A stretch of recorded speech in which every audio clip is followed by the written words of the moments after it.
far as the closed session, No there's nothing to report. report at this time. That's correct. No reportable action, Mayor. All right. Go to the next item. The second item that we'd like to discuss this evening is the Convention Center Conference Space. That was ranked high on the list of priorities from the summit of 2 years ago. I'm going to ask Glenn if he'll give an overview.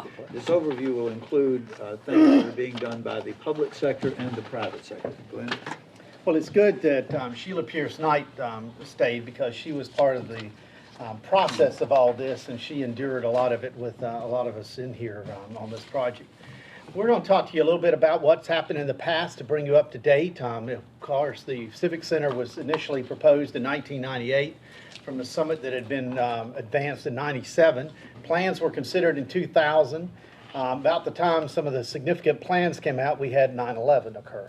And so that had a significant concern among some of the potential investors as to what that was going to have on travel and things such as that. This subject got revisited in 2004 and in 2008. Note, though, that all those dates before we had an occupancy tax and an identifiable source of funding at the time. This is the Onslow Inn site. Many of you will know it is across from the Center for Public Safety now, and it continues to this date, having provided that. This was the initial plan that was developed in the 2000 study. It included actually space for the Museum of the Marine to be there and for a hotel to wrap around the Civic Center that was in place. And that plan was advanced by a company, Hunter Interest, that worked to determine the demographics and the financing.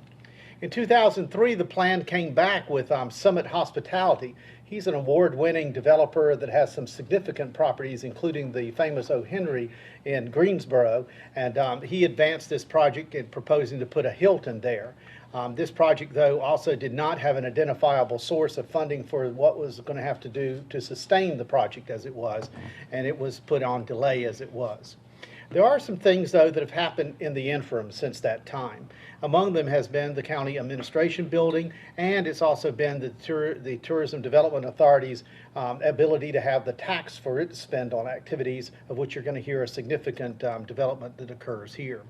The county office building even used some of its money to expand some of its meeting space, and it now has a space that's available to the public that they can seat 500 in as it was.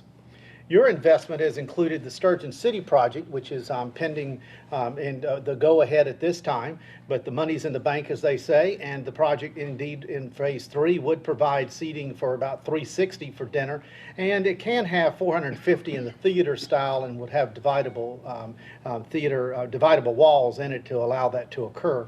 Its main mission, of course, will be the civic center education, the civic and environmental education that would occur there as it was. It even has plans for what could occur into the future should this project be successful, and some things in more space that might be needed for events as it was. The private development that Richard spoke of includes among them some of the hotels, the most notable of which has been the Courtyard by Marriott, in which they can seat 583 in their largest space that they will have. There's several notable activities that are being planned there. The most significant one is Jazz in the City will now occur there instead of the American Legion, which they had been working on in the past. And the Hilton Garden Inn has told us they plan to open in July.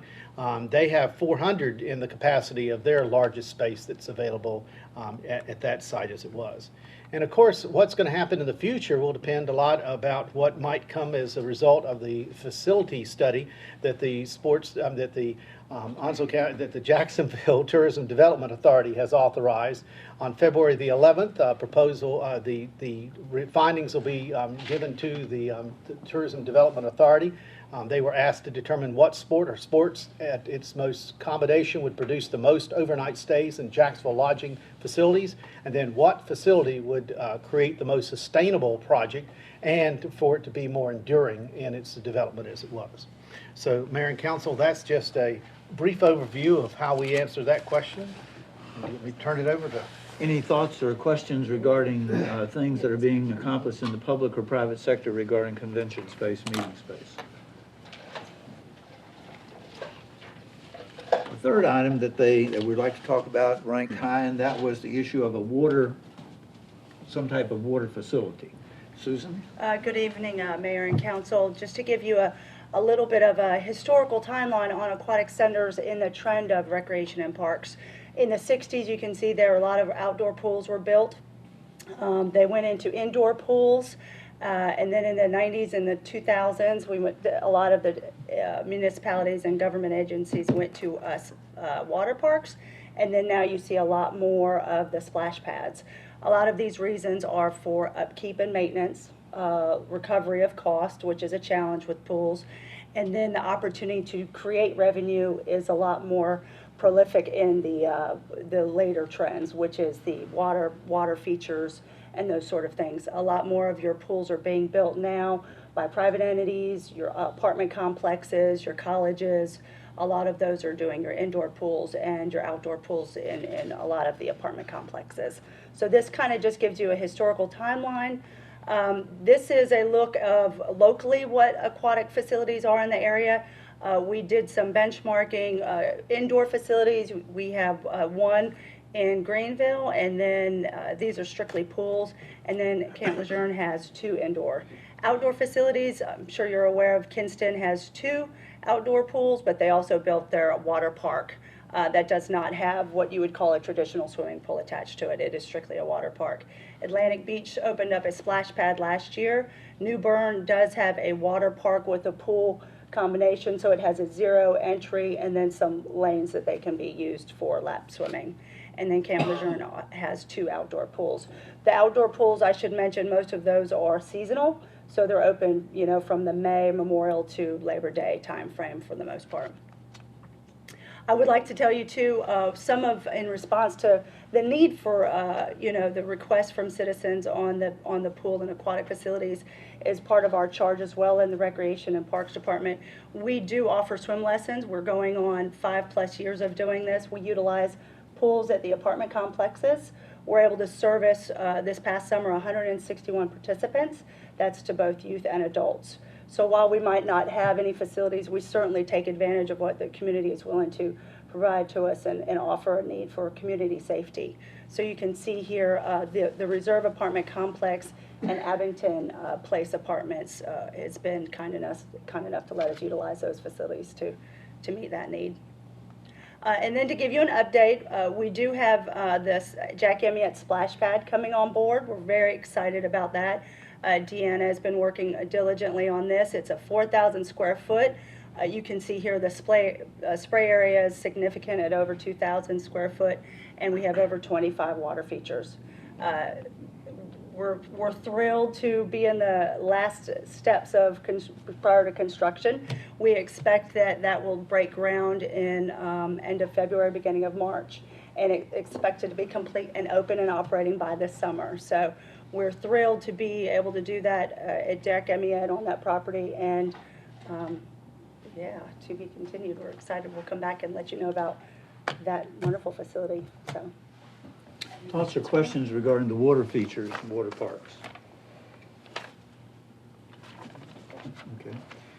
Lily Gray is going to give a quick update regarding some of the things we're trying to address in our older neighborhoods, as it was the 3rd priority in your summit.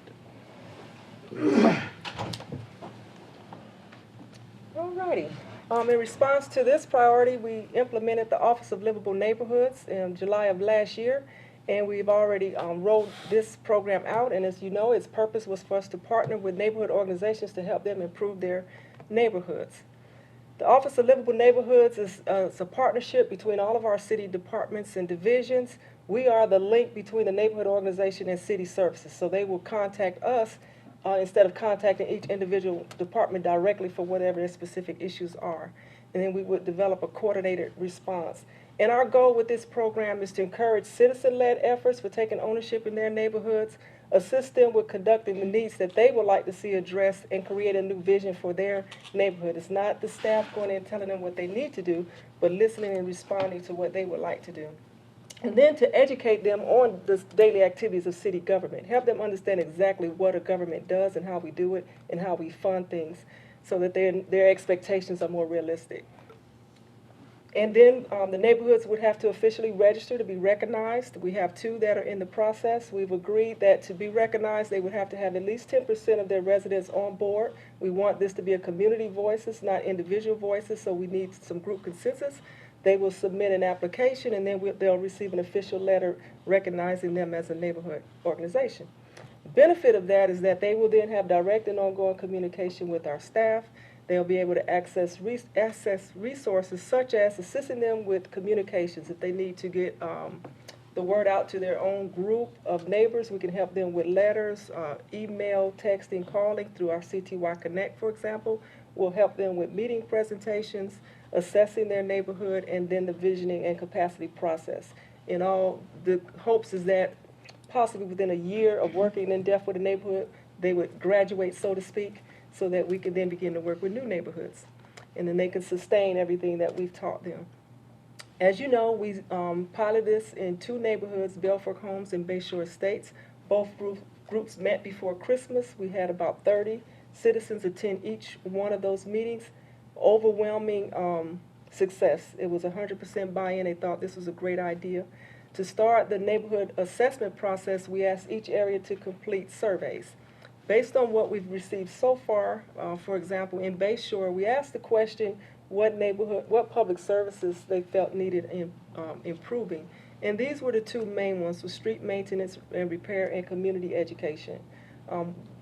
That means they want to know what's going on in their area. They need to be educated on things that are going on around them that impact them that they may not be aware of, and that we can do a better job of getting the word out. Their top concerns, as they ranked them, was speeding in the neighborhood, unkept properties and yards, and roads and sidewalk improvements. Since we've met with them during the initial rollout, they have held their first organizational meeting in Bayshore Estates.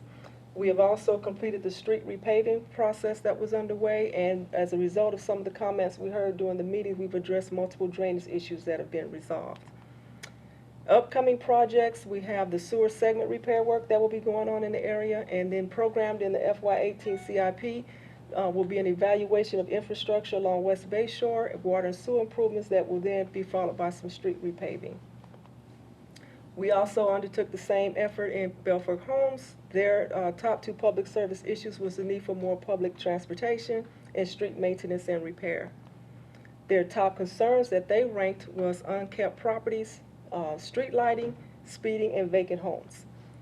So we'll be working with them in both areas to come up with strategies to answer all of those concerns. Accomplishments that have occurred in that area were, as you know, were the Wooten Park improvements, where we've invested in the upgrade of the pump station, basketball court and lighting, and a new bathroom facility. And also, as a result of their concerns, we've addressed 2 safety hazards in the area that they brought to our attention. We've had some line of sight issues corrected so that pedestrians would not be hit by cars, which we were not aware of until we had that feedback. So that was a great example of how this could work. And those solutions were done fairly quickly. And that's it. Yeah, the purpose of the effort of the livable neighborhoods is not to replicate subdivisions that already have homeowners associations. We have several that have very successful homeowner associations. But a lot of Jacksonville was developed before the concept of homeowners associations was in fact developed. So what our goal is not to create homeowners associations, but rather to create homeowner organizations, any title you want to give it.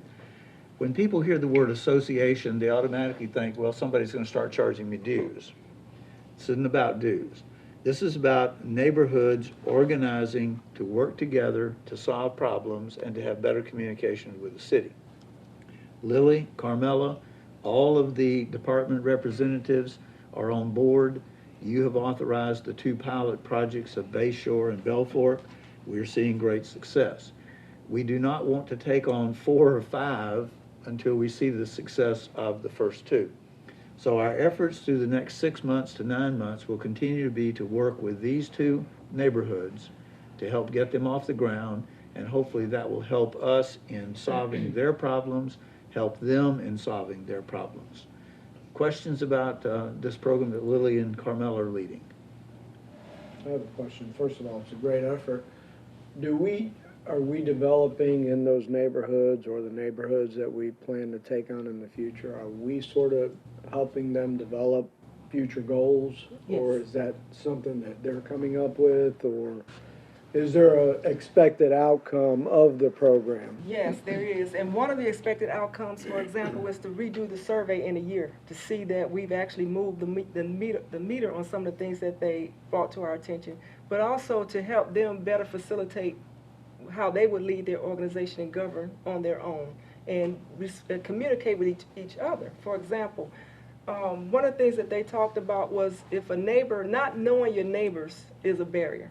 So if you know you have a senior citizen living next door, or you know someone is hospitalized, for example, now you understand why the grass is not cut. It's not the first thing to do would be to call code enforcement, it would be to go there and offer your hand and help cut the grass. Simple things like that. But they have to build those relationships, and so then they'll begin to set those goals and figure out how they're going to implement them. And we'll help them through that process. Other thoughts on that? Okay, again, the ladies are doing an excellent job, and we appreciate the participation of each of the departments. The fifth right goal was lowering taxes. And I will tell you that of all the goals that we have, this is obviously the most challenging. Gail has been looking at the finances of the city. On February the 2nd, we're going to have our pre-budget workshop, and we're going to share a lot more detail on where we see the revenue projections of the city going. But if this time, Gail, would you talk about Mr. Thomas's goal of lowering taxes? No, I just want to try to keep them the same. Keep them where they, If we well, can. that's good, because that's our, That's about all we can hope for anymore. Well, Called lower basically, Texas. Yeah. It's taxes, okay. basically, there are only two ways to lower the taxes. That's decrease your expenses or increase your revenues. This table depicts the tax rate over the last 10 years. It really hasn't had that many changes, and if you'll notice where the yellow bars are, those are revaluation years, and actually the city has done a really good job. When the valuation went up, the tax rates came down. Of course, in 2015, that was not the case. The values went down, so the tax rate, therefore, went up. Expenditures have been fairly level. It's about an 8% increase over the 5-year period depicted here. There was the one little spike in 2012, but they've been relatively level over the period. Is that all funds? No, this is just general fund because that's General what. fund, okay, so that wasn't capital improvement or anything, so. well, it includes the capital improvements that are funded out of the general fund 4 cents. It does not include water and sewer.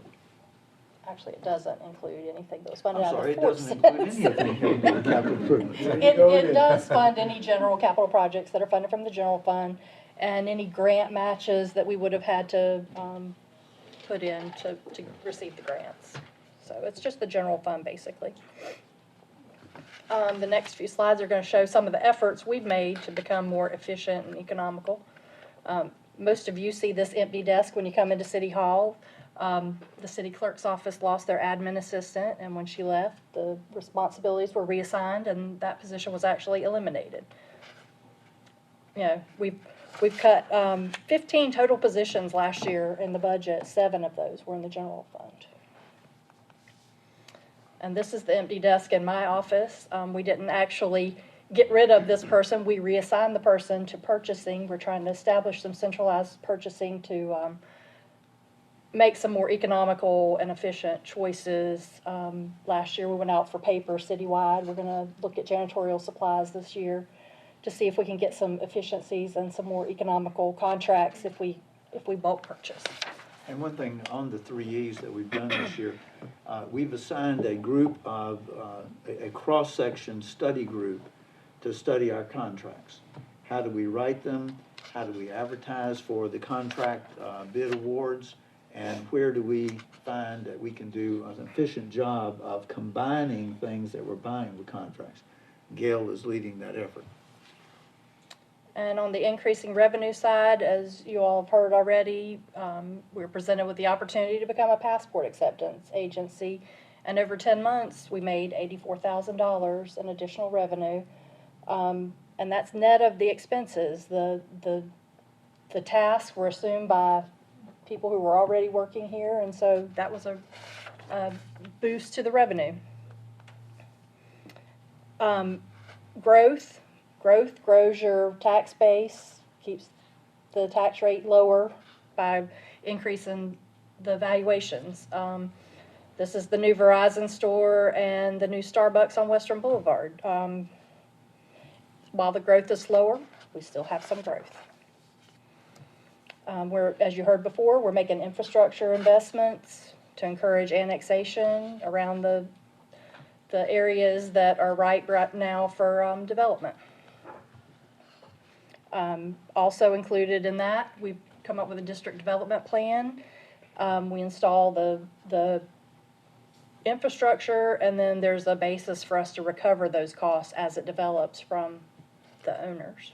Mayor, you asked earlier today when Ms. Pierce, or Ms. Knight, was talking about what incentives the city is doing. This is one of the things that you and the council have approved, is instead of expecting the developer to bear all of the cost up front of extending water and sewer lines, which sometimes can be substantial, we are now extending the water and sewer lines to the edge of the property, and then we're recovering that through a series of tiers for your fair user fees. So for example, in the picture here, which is out on 17, everyone pays the base tier. Whether you're a single family home, whether you're multiple family, anywhere you pay the base tier. Where you've set up these districts, the businesses that will move in there will pay the city back by not only paying the base tier, but then paying the second tier fees that were specific to the project to get the water and sewer to this property. So that's one of the incentives that the city is now offering.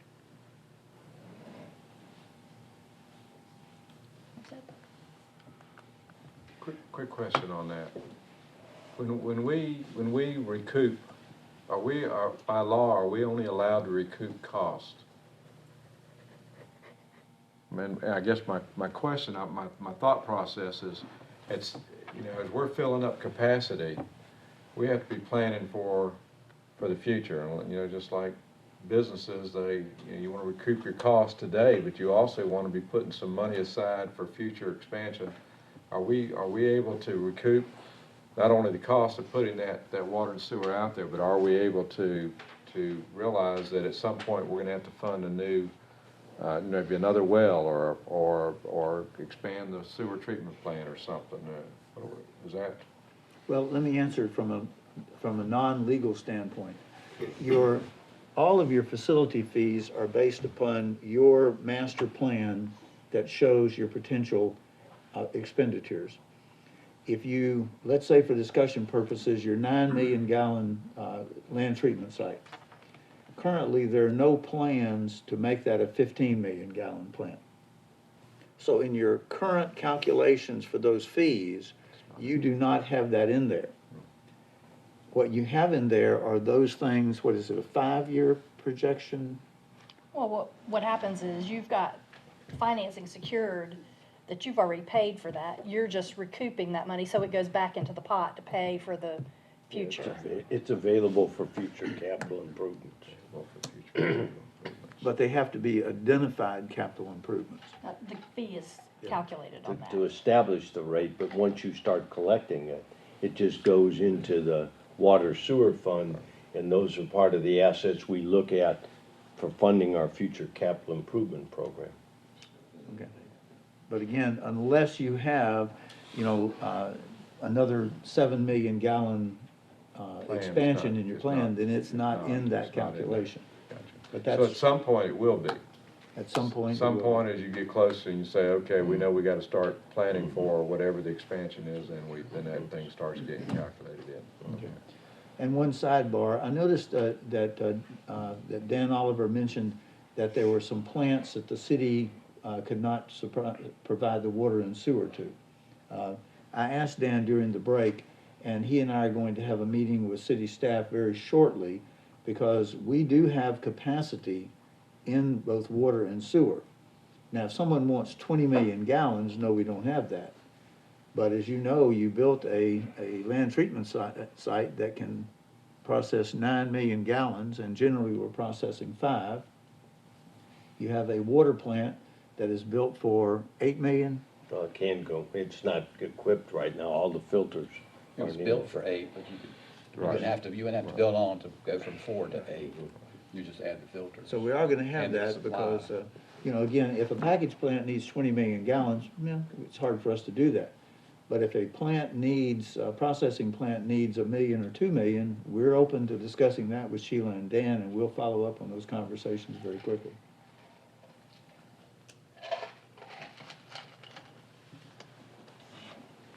This concludes the update on the 5 items that were the priorities. As you can see, we're making a lot of progress. Here are some things that in the month ahead, not months ahead, but the month ahead, we're going to be asking y'all to give us further direction on. The city has owned the Onslow Insight for 12 or 14 years. We have downtown revitalization going on. We're going to be asking y'all to give us direction on when do you want us to go out, or do you want us to go out with an RFP or RFQ or RFI, whatever RFs you want to label it, to decide, is now the time for us to begin to see what the market might be interested in doing on that city property. Another thing that we're going to be discussing with you further are things such as the Sports Authority project. And we're going to be discussing with you further opportunities in the way of water activities in the community. I think you're going to find that this first splash pad is going to be very successful. I will tell you that indoor facilities are extremely expensive because they're operated 12 months of a year, regardless of whether anybody comes. It'd be almost like being in the restaurant business and saying, well, even though Emerald Isle slows down during the summer, in the winter, I came from Florida, everything slowed down in the summer there. You know, if it's a seasonal business, does it make good business sense to stay operational 12 months out of the year? When it comes to indoor pools, they're great things to have. But more and more communities are closing those indoor pools because they can't afford to run the electricity, the chemicals, all of that 12 months out of the year. On the other hand, there may be opportunities for us to partner with the private sector on building a water park here. So these are the type of things we're going to explore with you and ask for further direction. Any thoughts at this point? Otherwise, we'll conclude the items that we have for you tonight. All right. Thank you very much for the information, and this time I'd entertain a motion to adjourn the workshop. So moved. All in favor? Here we got, we recouped some of